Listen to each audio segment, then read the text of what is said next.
goodness. Whoa, here we are. It's Jennifer McCreath. The battery just cut out on me. I talked so long that the batteries ran out. I guess we'll call this part 2 of my 2012 year in review. I was just about to talk about my goal of being seen attending functions that folks might not expect a trans woman to attend. This is my way of saying I'm not just a trans woman, I'm a woman, I'm a human.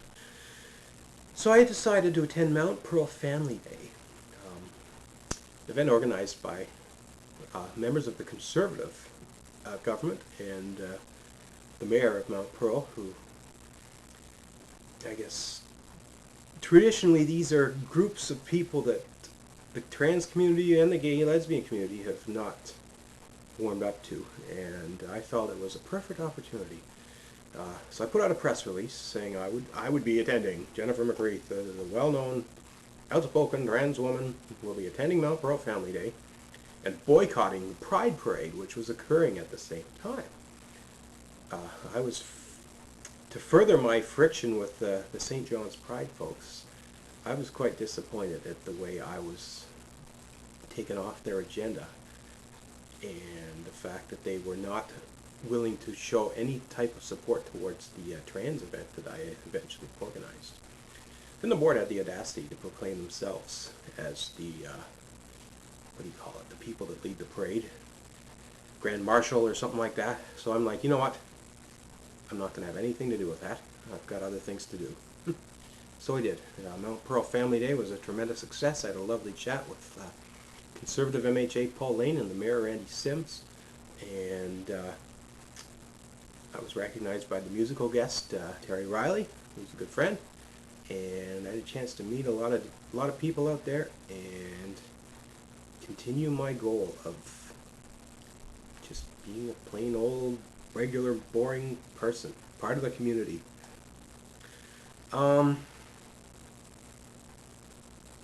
Geez, I don't have anything down for August. What did I do in August? It's not on my list, but I'll mention it because it's kind of unique. My father came to visit me, and we took a little drive to the edge of Burin Peninsula and took the boat over to Saint-Pierre et Miquelon, two islands that are owned by France. Technically, I went to France. It's been on the bucket list to go over there, and Saint-Pierre, a cute little town. Geography, of course, is not like Newfoundland, but it's literally like going to France. So that was really neat and really fun to actually go there and to drive around the Burin Peninsula, see all those little towns as well. It was a lot of fun. And one thing I also did on that trip was visit the childhood home of our Premier Kathy Dunderdale and get my picture taken in front of said house. So that's kind of neat. September, what do we do? Let's talk a little bit about Twitter. February is when I had a Twitter account but never used it till February. You know, given that I was already a bit of a local celebrity, I decided it was time to start tweeting and getting involved in conversations and getting noticed. Some people don't know what to make of Twitter, but what I like about it is it gives you access to people who are otherwise inaccessible. Mainstream celebrities who would never give you the time of day.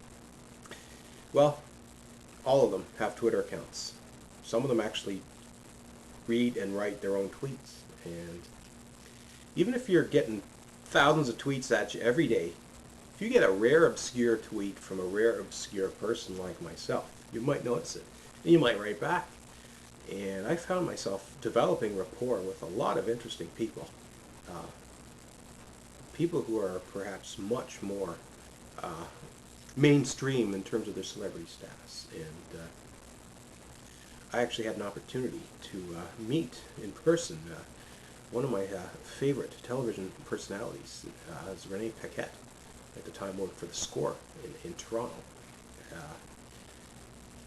And she and I had exchanged a few tweets to the point where I said, I'm coming to Toronto, I'd love to get together and meet you and have a coffee. And she said yes. And it was a lot of fun to meet a well-known television personality and have a chat with her. So at the same time, this was a trip to visit, I guess, my mom.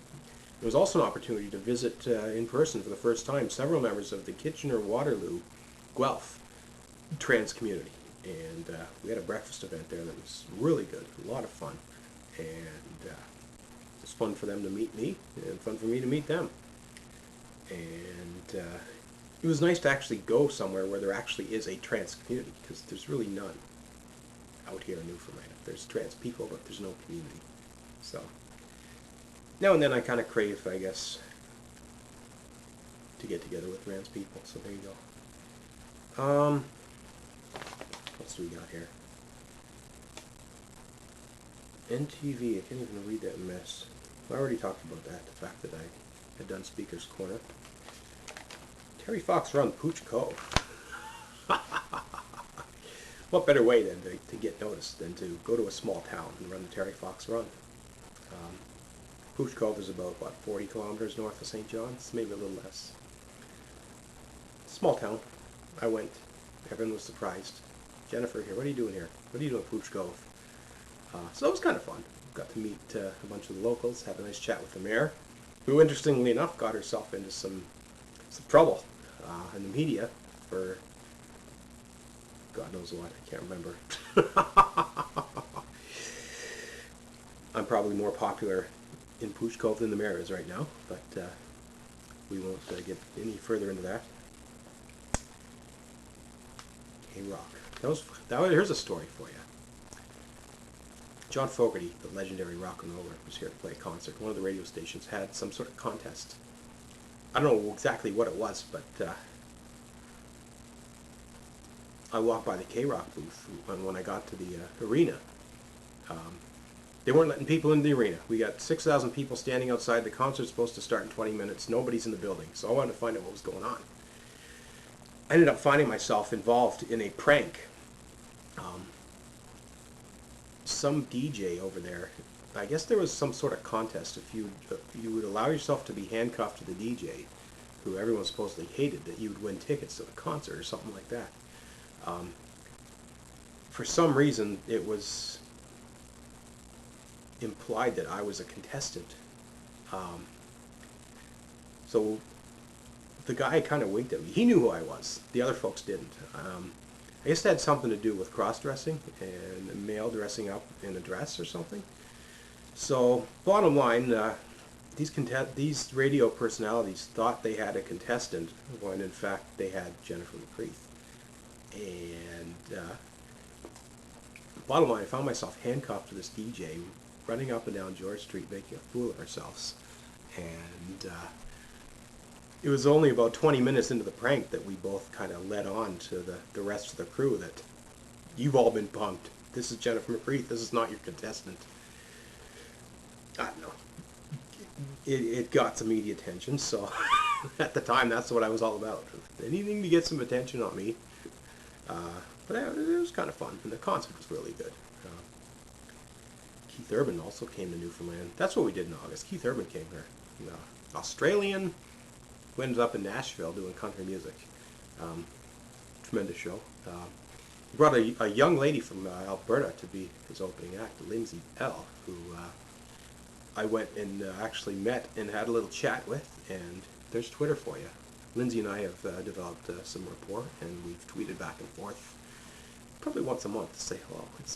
It's neat. It's fun to make friends in the music business and get to know what they do. And again, music and sports are two places where you just don't hear the word trans, and just another way for me to reach out to folks that otherwise probably never would have seen or heard of a trans person. So September, we're getting there. Oh my. I got into a Twitter spat with Roseanne Barr. She made a comment about trans people in bathrooms. I wasn't too pleased with that, so I tweeted back at her. Somehow it ended up into a bit of a war. She was running for president at the time, which she was not a serious candidate, though. She finished way back in the race, but this spat got the attention of a group known as Radical Feminists, and I found myself on the receiving end of some vicious slander and blog attacks by a couple of folks in Maryland. And this actually led to some public outcry, saying these radical feminists are transphobic and they're taking things too far. I even got sympathy from some gay lesbian folks who I've not always gotten along with. So, yeah, that was kind of interesting. Little old me in Newfoundland is now on the want list in Maryland. It's sad, though, because this particular lawyer won't even... She's a lawyer, a lesbian lawyer who campaigned against transhuman rights in the state of Maryland and successfully prevented transhuman rights from taking place. So it's really a sad situation. And the fight goes on. I've reached out and developed rapport with the trans community in Maryland, so I've got some friends down there. That was in October. November. Transgender Day of Remembrance is November 20th. It's a day I've often really know what to make of it. The one day out of the year that people want to pay attention to trans issues, they want to pay attention to the dead trans people and not the live trans people. So I always kind of, didn't really want to get involved with that. But 2011, when at the time I was running Pride, I felt it was important to do an event. And we did. And we had media attention. We were on 6 o'clock news, front page of the newspaper. Raising awareness not just to the dead trans people, but to the ones who are alive and who are facing challenges. LBGT MUN, Memorial University's Gay Lesbian Resource Center, reached out to me and wanted to collaborate on an event. So, of course, I said yes, and we had an event that was lovely. Also, Jerry Rogers, member of the NDP, wanted to use this opportunity to give a speech in the House. One, to prod the government on why they weren't giving trans folks human rights protection, nor proper health care access, and two, to pay tribute to people working hard for trans rights. And although Jerry and I, we had that little spat in the summer there, which led me to leaving the party, we still managed to get along. We had a conversation the day before, and she actually mentioned me by name, the only person she mentioned by name, as someone who has done a lot of great work in the community for trans rights, and actually booked the afternoon off work to go and be there present in the House. It was nice to actually be sitting in the House while my name was mentioned in the House. A special moment for me, especially given that Jerry and I had not always got along. Some mutual respect there. A couple weeks later, the Liberals were rolling out Justin Trudeau in his campaign to seek leadership of the federal Liberal Party. He put in an appearance in St. John's. I decided to go meet him and talk a little bit about trans issues. I spoke about the airport security thing. Justin, he stood up and asked a question of the government about this, saying it's not right. So I wanted to thank Justin for standing up and backing trans rights and demonstrating that the Liberals, along with the NDP, support trans rights, and had a chance to meet up with him and also talk with Scott Andrews and Siobhan Cody, two well-known Newfoundland Liberals. I also took some heat from Scott. Apparently, I didn't even remember it, but he and I got into a Twitter spat over animal rights. You're doing something right on Twitter when politicians are calling you out. It's all good though. We had a good little laugh about that. Animal rights. I won't talk too much about that here because most of my movements in animal rights has been 2013. But I joined memberships with animal rights organizations here and made some charitable donations to multiple animal rights organizations in Newfoundland. And you have to wait for the 2013 review to learn a little bit more about that. But it's great to be able to say I'm an animal rights activist in Newfoundland, because there's not a lot of us in Newfoundland that are animal rights activists. Been another filibuster over Christmas, Muskrat Falls. I paid close attention to that, and I was right in there on Twitter making comments, and I think further cemented my status as being a citizen who's tuned in and has a good analytical mind. Brings us to, I guess, actually, I went the second time in 6 years. I went to Toronto for Christmas to see my mom. That was kind of nice. We ended the year by recommitting ourselves to getting back into shape and running, and set a goal of somehow managing this ankle injury and getting back into shape and losing some weight and attempting to train to get back to run the Boston Marathon. That was the goal. I won't spoil the surprises, but I'm pretending that it's December 31st, 2012, even though it's actually June 9th, 2013, as I sit here recording this. But it's the year in review, 2012. Overall, it was an amazing year for me. I accomplished so much, perhaps more than I ever could have dreamed. It was a very disappointing year with my ankle injury and not being able to run marathons. It was also a year I failed to secure better employment. I spent the year at the same job I had the previous year, which ironically enough, that job disappeared in 2013. You're definitely going to hear more about that. But such a variety of things to do in 2012, making me a more rounded human being. Well, rounded in more ways than one. I think I gained some weight in 2012. I have lost a lot of that weight in 2013 though, so again, I'm not going to, this is a 2012 video we're talking here. A good year, a tough year, a lot of interesting things happened, tremendous experiences. I feel as though I entered 2013 a much more mature, socially mature person, and confident, ready to tackle the world. And that's exactly what I've been doing thus far in 2013. I should probably do a 2013 first half year in review, because it just seems like the right thing to do. Anyway, thanks for watching. I hope you watched. If you didn't see part 1, this is actually part 2 of the video. My camera conked out. Yeah, it's taken me a while to finally turn the camera on and talk about 2012. But there you go. It was an amazing year.